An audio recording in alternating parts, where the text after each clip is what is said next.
Então, mais uma vez a gente entra aqui para a leitura do livro Chefe.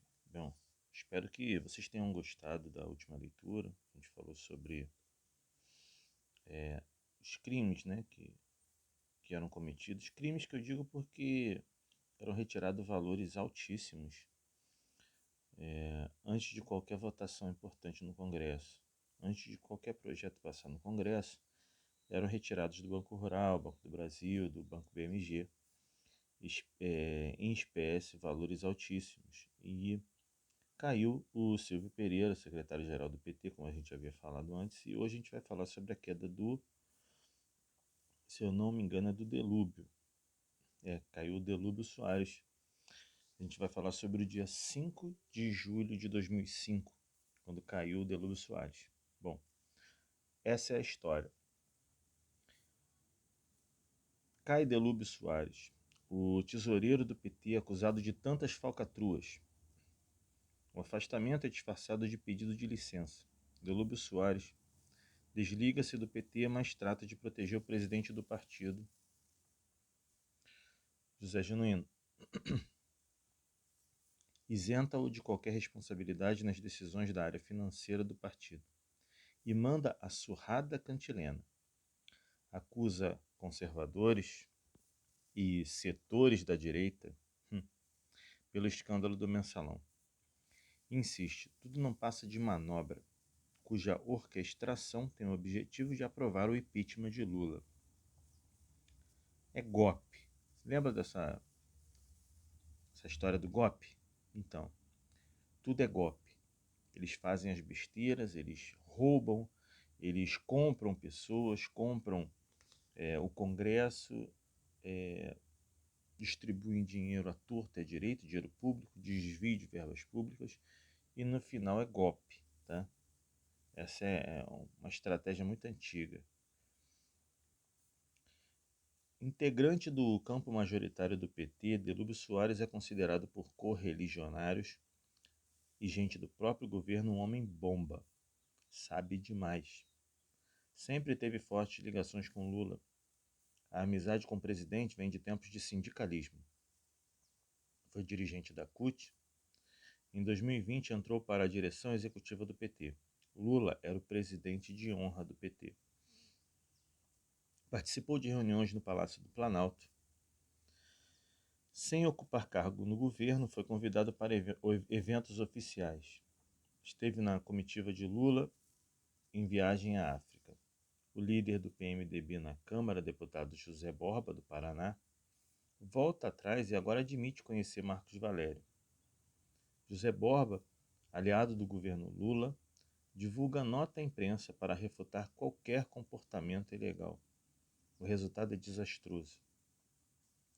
Termina acusando Marcos Valério de negociar cargos no governo.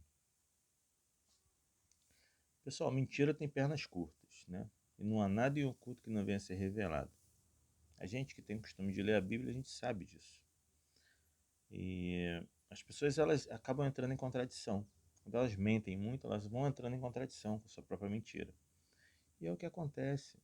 É só você olhar os debates. Inclusive, no debate do SBT, no debate da Band, a gente viu isso. Pessoas se enrolando na própria mentira. Você não viu isso? Você não viu lá o Barba se enrolando na própria mentira, não sabia o que falar, sendo atacado, sem como poder se defender diante de fatos. Ele não se defendeu diante de fatos. Não foi diante de opiniões, não. Foi diante de fatos. Quando mostravam os fatos para ele, ele se perdia.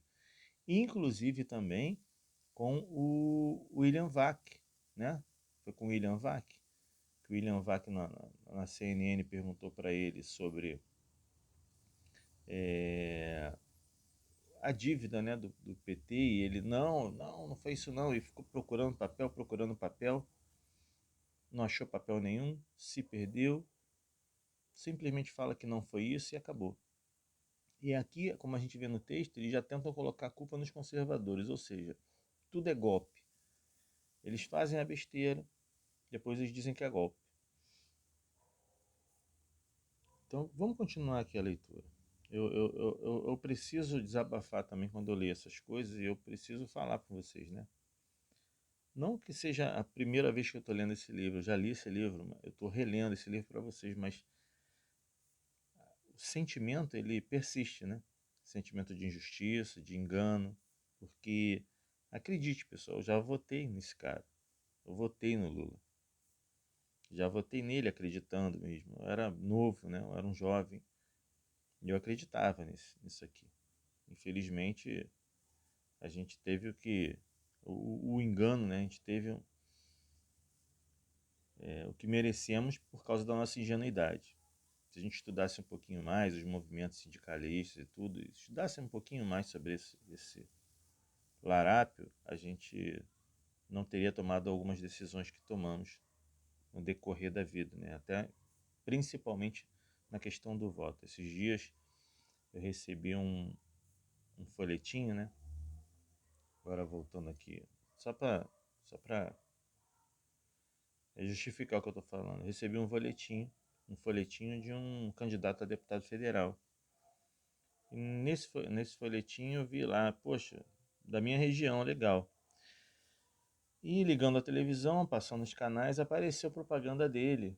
No caso, o governador, um candidato a governador aqui de esquerda, falava assim: olha, esse aqui é meu candidato, ele é evangélico, ele é morador da zona tal, né, do lugar onde eu moro, da região onde eu moro. E ele tem feito, ele é um vereador também, já fez um trabalho muito bom. Eu falei, poxa, ele é vereador, vou ver o trabalho dele. Pessoal, um trabalho pífio. Ele já está no segundo mandato dele como vereador, um trabalho pífio, projetos pífios que não acrescentam em nada, projetos principalmente com relação a mudanças climáticas. Inclusive, um dos projetos dele era que mudança climática fosse um assunto de escola, inserido no tema escolar, pedindo que o dia da mudança climática, houvesse um dia dentro do Rio de Janeiro, do município do Rio de Janeiro, dia da mudança, da luta contra a mudança climática. Inclusive eu estou lendo esse livro aqui, ó, Planeta Azul, em Algemas Verdes. Muito bom. O livro é de 2007, ele fala muito sobre o aquecimento global, só que é uma outra visão, né? A visão política que tem nisso. Você às vezes fala, realmente o tempo está mudando, mas você não entende que isso é um ciclo e que isso acontece. Você não sabe nem o quanto a Terra esquentou, o quanto a Terra esfriou, como funciona isso, né? E politicamente falando, quem ganha com isso? De repente você não sabe, isso é escondido de você, isso é escondido de nós. Então comecei a pesquisar sobre isso, sobre SG, sobre ambientalismo radical e está sendo muito bom. Mas enfim, eram esses projetos que ele tinha. Não tinha nada que de fato ajudasse o povo do Rio de Janeiro de maneira efetiva, de forma que contribuísse para que a desenvolvimento. Não, só projetos pífios. Lamentável e lamento que o povo do Rio não faça isso, não pesquise seus candidatos, não veja o que eles estão fazendo, para poder tomar essa decisão de maneira, né, inteligente. Bom, termina acusando Marcos Valério de negociar cargos no governo, como o comum, onde a esquerda funciona no poder, ela negocia cargos no governo muito naturalmente. E não é só uma questão de negociar com projetos ou com aprovação de leis, não. É dinheiro, dinheiro vivo, pessoal. A repercussão do caso fez Borba perder o cargo de líder do PMDB. Anota. Nunca recebi do senhor Marcos Valério qualquer numerário ou recursos financeiros, limitando seu relacionamento ao fato de que o mesmo fazia parte do grupo do PT, que exercia efetiva influência político-administrativa junto ao governo federal. E mais, o meu relacionamento com líderes do PT, integrantes de sua executiva nacional e o senhor Marcos Valério, sempre foram delimitados pela tratativa da ocupação de cargos públicos em razão de pleitos de integrantes de nossa bancada, sendo leviana e politiqueira qualquer especulação de favorecimento financeiro a deputados do PMDB. E, por fim, o que discuti com os dirigentes do PT e o senhor Marcos Valério é o que lideranças partidárias discutem hoje e sempre discutiram em todos os governos: a nomeação de seus partidários para cargos na administração. O Congresso instala a CPI do Mensalão.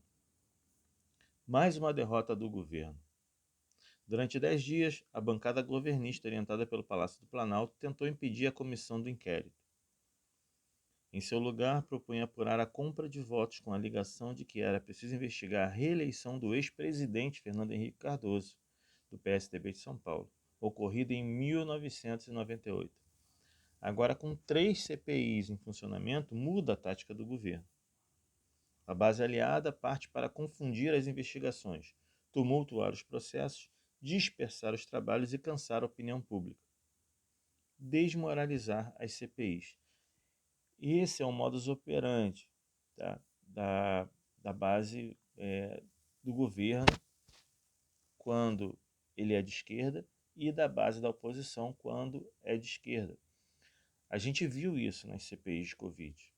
Toda vez que se colocava situações em que deveria se investigar governadores e prefeitos dos partidos, diante da situação toda que houve na compra de respiradores, da Covid. Quem lembra disso vai à CPI da Covid.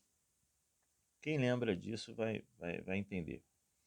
Eles tentavam, de alguma forma, tumultuar a sessão ou dizer que não era isso que estava sendo investigado, conforme uma das candidatas a presidente de hoje falou, a Simone Tebet falou que não tinha necessidade de investigar governadores. Por quê? Porque eram amigos, aliados deles. Então, se é aliado, não precisa investigar. Mas se é inimigo, tem que ser destruído. Então, desmoralizar as CPIs, isso é que eles faziam. No caso das CPIs deles, eles tumultuavam quando alguém era contrário a eles, quando alguém vinha com fatos, quando alguém vinha com, por exemplo, quando médicos vinham com estudos científicos, eles tentavam tumultuar, né? Desmoralizavam os médicos, humilhavam, né? Destratavam mulheres. Eles não. Aí, a partir daí, o feminismo não importa, nada importa. O importante é que os interesses deles sejam atendidos, sejam representados, sejam ouvidos, né? E o dos outros seja tumultuado. É isso que acontece. Eles são assim, eles trabalham assim. Tá? Relatório do COAF, Conselho de Controle de Atividades Financeiras do Ministério da Fazenda, em poder da CPI dos Correios, indica que a agência DNA Propaganda recebeu durante os primeiros 2 anos e meio da era Lula 419 milhões de reais em depósito, numa conta do Banco do Brasil em Belo Horizonte. A metade do dinheiro, 219 milhões de reais, foi depositada irregularmente sem identificação da origem dos recursos. No banco, né, você precisa identificar a partir de um determinado valor. Existe um registro de movimentação espécie. O nome disso é RME. Toda vez que eu vou fazer um depósito alto no banco, eu tenho que fazer esse registro de movimentação espécie. Né? Colocar o CPF, dizer de onde vem o dinheiro, qual a origem do dinheiro e o para que esse dinheiro vai ser utilizado.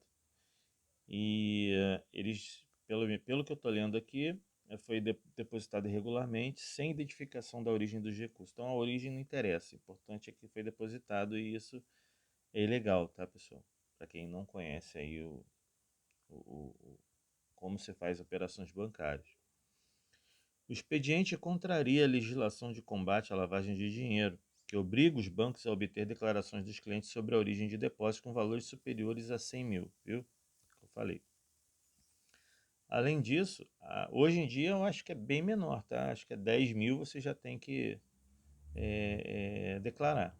A partir de 10 mil ou 5 mil você já tem que declarar. Além disso, a informação sobre os depósitos precisa ser registrada no Banco Central. O relatório do COAF também identificou no último ano uma movimentação de 5 milhões e meio de reais em dinheiro vivo vivo, 5 milhões e meio de reais, 5 milhões e 500 mil reais em dinheiro vivo. A quantia passou por uma conta da SMPB Comunicação em agência do Banco Bradesco de Belo Horizonte. Marcos Valério obtém habeas corpus para depor na CPI dos Correios sem correr o risco de ser preso. Investigações mostram que Jacinto Lamas, tesoureiro do PL, esteve 15 vezes na agência do Banco Rural no Brasília Shopping, nos 2 primeiros anos do governo Lula. As visitas foram registradas no sistema de segurança do edifício. Em 9 das 15 vezes, houve saques que totalizaram 2 milhões e 300 mil reais. Jacinto Lamas frequentava o Banco Rural nos horários em que as agências bancárias estão fechadas, no começo da manhã ou no período noturno. O sistema de segurança também registrou o nome de Alexandre Chaves Rodrigues, motorista do então presidente do PTB, José Carlos Martinez. Esteve na agência em 14 de janeiro de 2004, dia de um saque de 250 mil reais. Bom, vamos finalizar por aqui. São vídeos curtos mesmo que eu faço, de 15, 16 minutos, 17, até 20 minutos. Aí eu procuro fazer um vídeo para que você tenha uma leitura tranquila, que você também possa analisar e não ficar uma coisa muito maçante, né?